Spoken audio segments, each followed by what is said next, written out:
Capítulo 14. Marco Polo se correspondia frequentemente com Falcão, e pelo menos uma vez a cada semestre eles se visitavam. Quando se encontravam, ainda faziam peripécias. Suas atitudes inusitadas de abraçar árvores, contemplar prolongadamente a natureza, fazer poesias de improviso e declamá-las continuavam a atrair todos ao redor. Chegou o dia da formatura. Pela admiração que construíra em seus colegas de classe, Marco Polo foi o orador da turma. Sua preleção resgatava sua experiência desde os tempos da sala de anatomia, mesclava filosofia com uma visão crítica da medicina e da psiquiatria.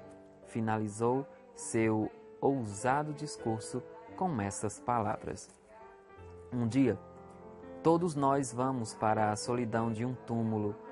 Uma criança de um dia de vida já é suficientemente velha para morrer. A morte é a derrota da medicina. Todavia, apesar das limitações da ciência, devemos usar todas as nossas habilidades não apenas para prolongar a vida, mas para fazer dessa breve existência uma experiência inesquecível.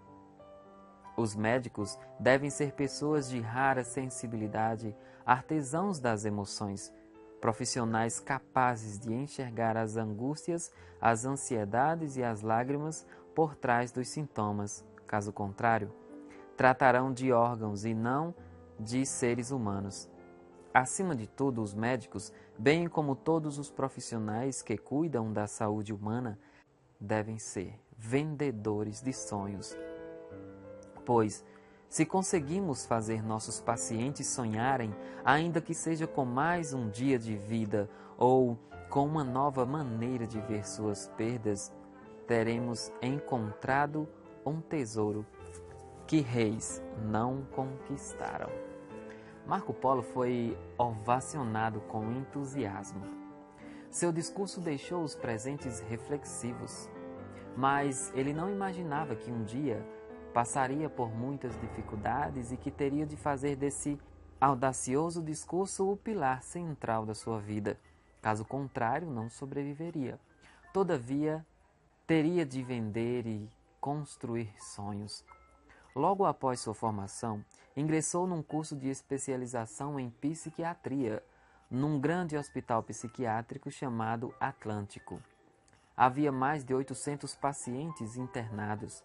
Parte do tempo, ele fazia atendimentos internos e, na outra parte, realizava atendimentos de pacientes não internados.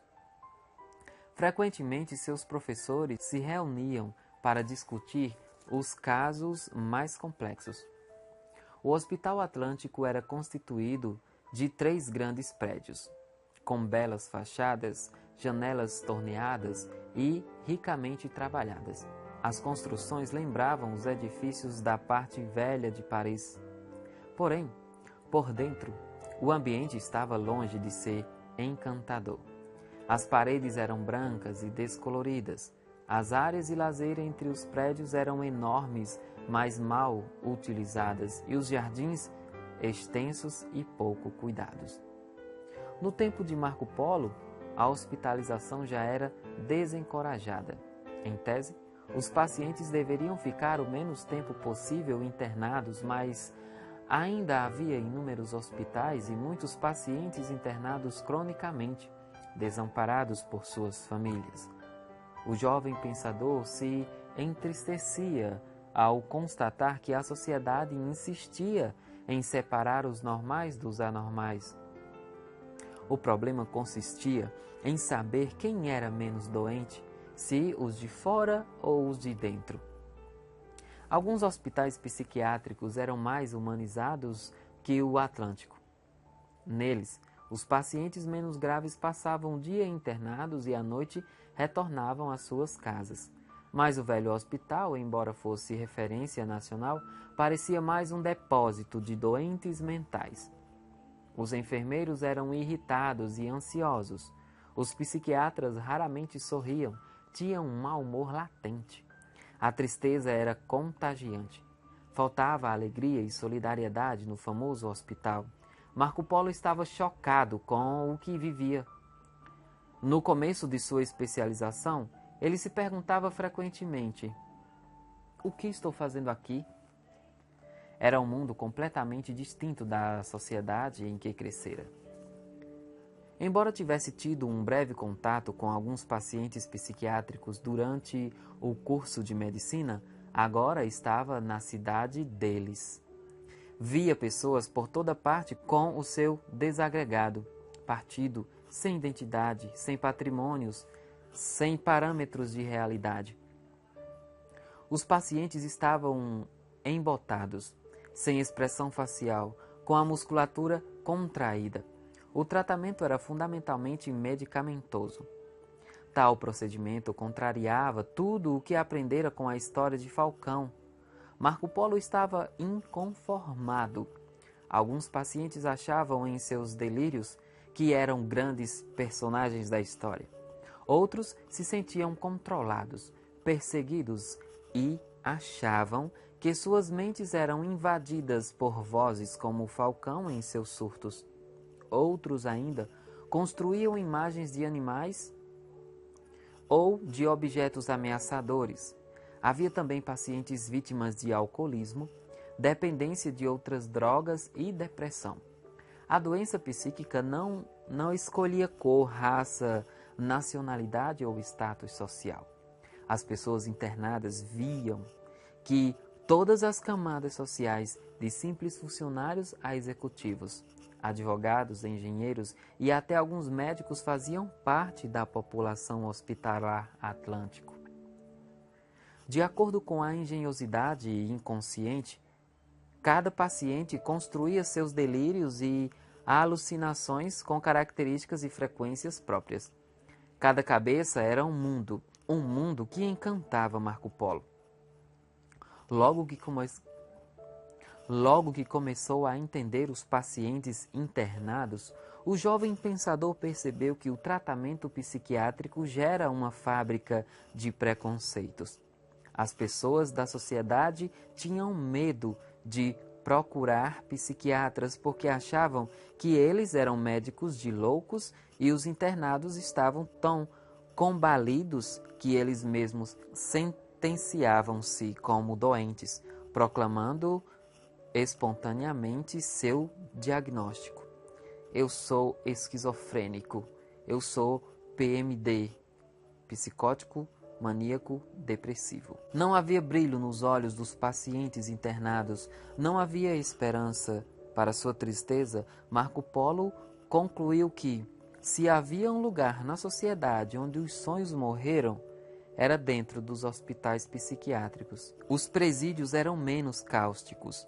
Parecia que naqueles ares a psiquiatria não vendia sonhos, mas pesadelos.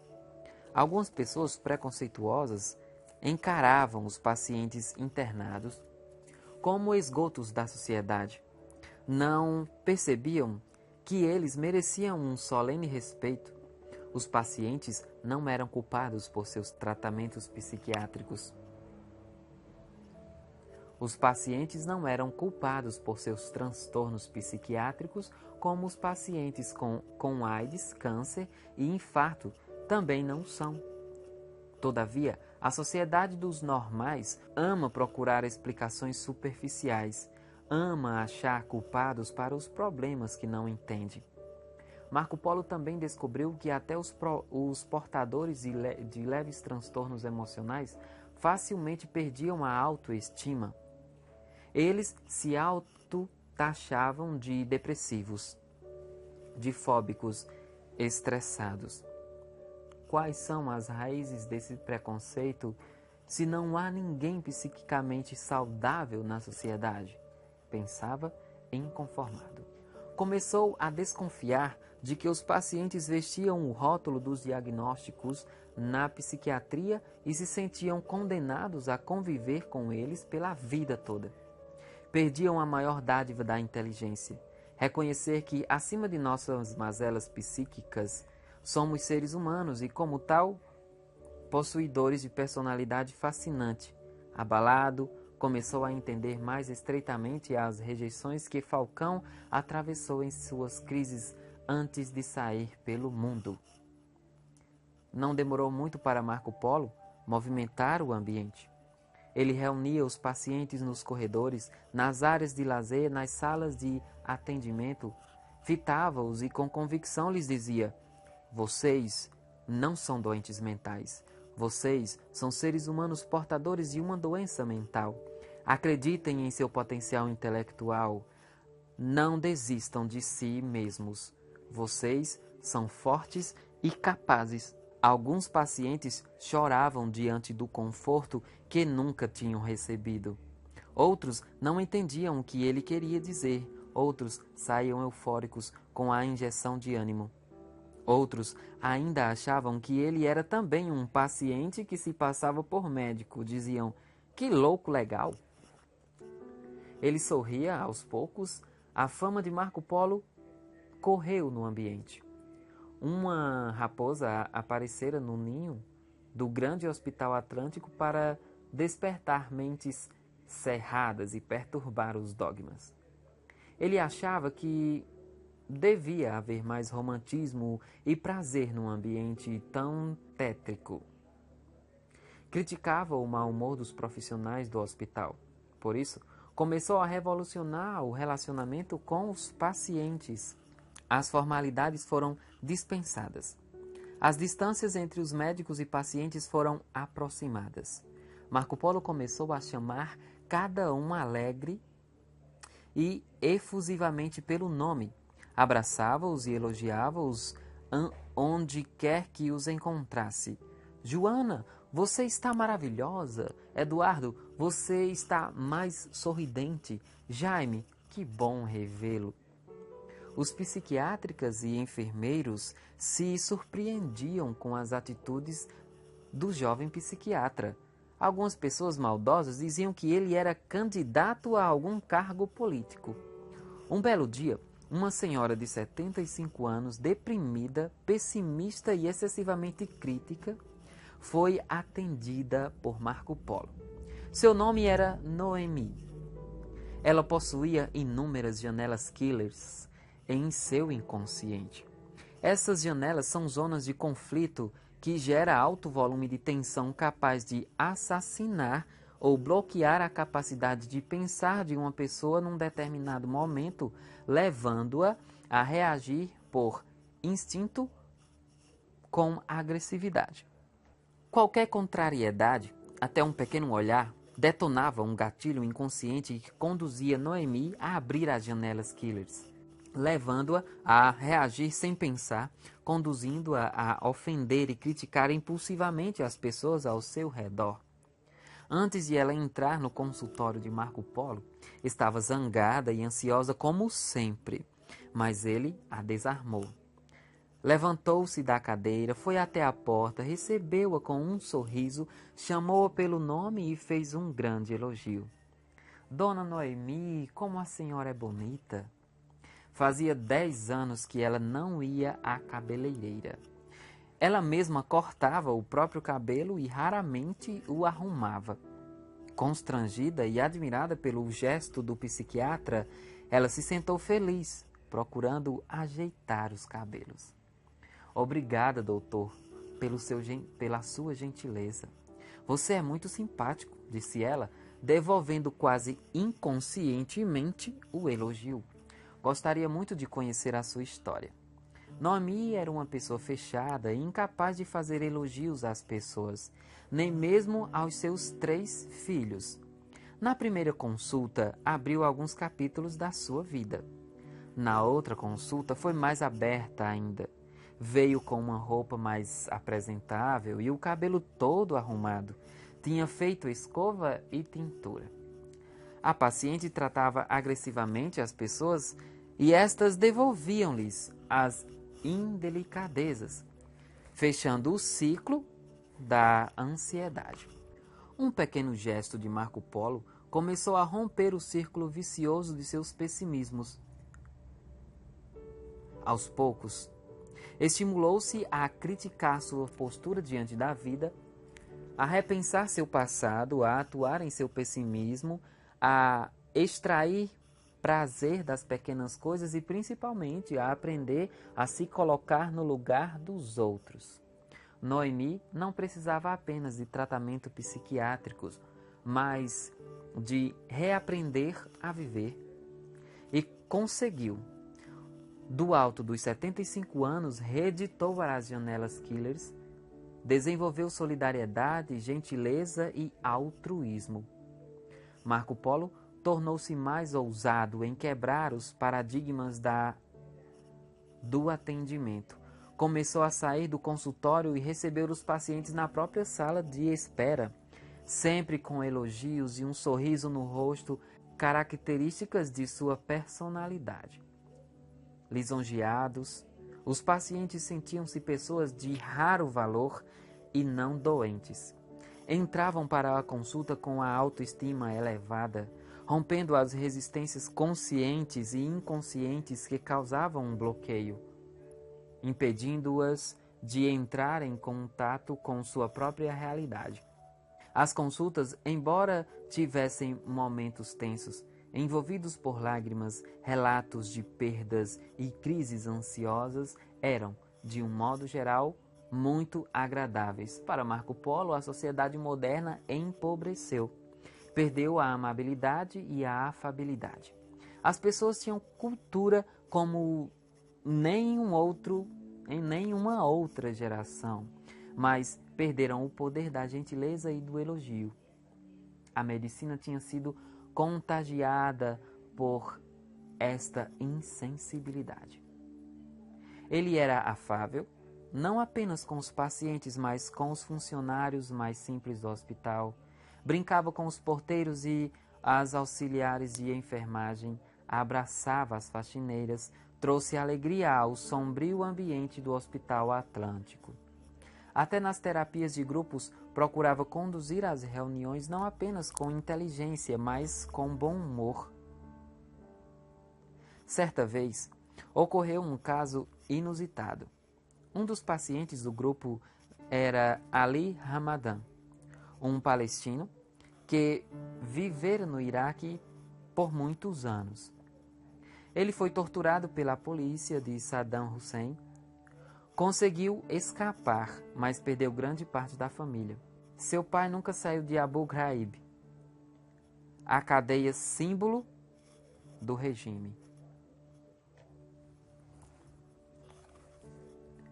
Ali Ramadan desenvolvera sua psicose a partir dos 25 anos de idade. Ele se atormentara durante anos com a imagem de extraterrestres. Com a evolução da sua doença, o grau de sua perturbação aumentou. Começou a conversar com ETs e a falar obsessivamente sobre eles com as pessoas, em particular com seus colegas do Hospital Atlântico. Numa das sessões do grupo, ele perguntou a Marco Polo: "Doutor, você sabia que existem seres de outros planetas?" Se há seres em outros planetas, eu não sei, mas dentro de cada um de nós há muitos monstros que nos perturbam. Pego de surpresa com a resposta, Ali Ramadan, pela primeira vez, sorriu quando falou sobre extraterrestres. Percebendo que seu relaxamento era uma preciosa oportunidade para ajudá-lo a ter consciência crítica, Marco Polo aproveitou o momento e emendou: "Estimado Ali, não se preocupe com seres de outros planetas. Bastam os monstros criados diariamente em nossas mentes. Combata-os, critique-os, sem medo. Seja livre. Estou cheio de monstrinhos na minha cabeça. Quer alguns, Ali?" Falou Sara com espontaneidade. "Não, já bastam os meus ETs", falou pensativo. Todos deram risadas. Marco Polo não perdeu tempo dizendo que o paciente alucinava. Não era o momento, mas usou o potencial intelectual de Ali para que ele mesmo enxergasse a incoerência das suas ideias e compreendesse a real fonte de suas perturbações. O paciente tornou-se reflexivo, o que não era uma característica dele. Abriu as janelas da sua inteligência e começou paulatinamente a progredir na terapia de grupo. Começou a criticar as suas fantasias e a potencializar o efeito dos remédios. O jovem médico e Ali teceram uma longa amizade. Aos poucos, Marco Polo passou a ser motivo de conversas da direção do hospital. O ambiente perdeu sua rotina com o jovem irreverente. Certa vez, ao contemplar uma árvore repleta de flores amarelas no meio do imenso jardim do hospital, não resistiu. Abraçou seu tronco, deu-lhe um beijo e disse algumas palavras. Foi um escândalo para alguns profissionais que ouviram. Observando, muitos pacientes começaram a imitá-lo logo que ele saiu. Formou-se uma imensa fila diante dessa árvore. Cada paciente a abraçava por alguns minutos e depois a beijava. Saíam aliviados. Jaime, um professor biólogo que depois de muitas crises fora abandonado pela família, gostou da experiência. Há anos não abraçava ninguém, nem mesmo os responsáveis por sua saúde. Ao abraçar a árvore e sentir seu frescor, saiu pulando pelos jardins. Abraçava e beijava todas as árvores que estavam à sua frente e gritava: "Você é maravilhosa!" O caso chegou ao arrogante e autoritário Dr. Mário Gutenberg, diretor-geral do Hospital Atlântico. Ele era um europeu inteligente, perspicaz, radical. Um médico respeitoso, mas pouquíssimos flexível. Chamado a dar explicações, Marco Polo foi questionado. O que você está ensinando aos pacientes? Não estou entendendo, Dr. Mário. Não está entendendo? Dezenas de pacientes estão beijando árvores neste hospital. Marco Polo, com um nó na garganta, disse: Não pedi que fizessem esse gesto. Eu, de vez em quando, gosto de abraçar uma árvore e lhe dar um beijo. É minha forma de agradecer à natureza pela dádiva da vida. Dádiva da vida? O senhor está tratando de paciente ou precisa de tratamento? Todos nós precisamos. Onde você aprendeu a ser tão atrevido? Seus comportamentos podem precipitar crises nos pacientes. Abraçar árvores pode desencadear crises? Não sei, mas eles estão eufóricos e estão diferentes. Se os psiquiatras, psicólogos e enfermeiros pudessem abraçar os pacientes e ser mais afetivos com eles, talvez eles não precisassem abraçar árvores. Que petulância! O senhor ainda nem é um especialista em psiquiatria e quer virar de cabeça para baixo o nosso sistema. Esta instituição tem quase um século. Não a perturbe. Estarei observando-o.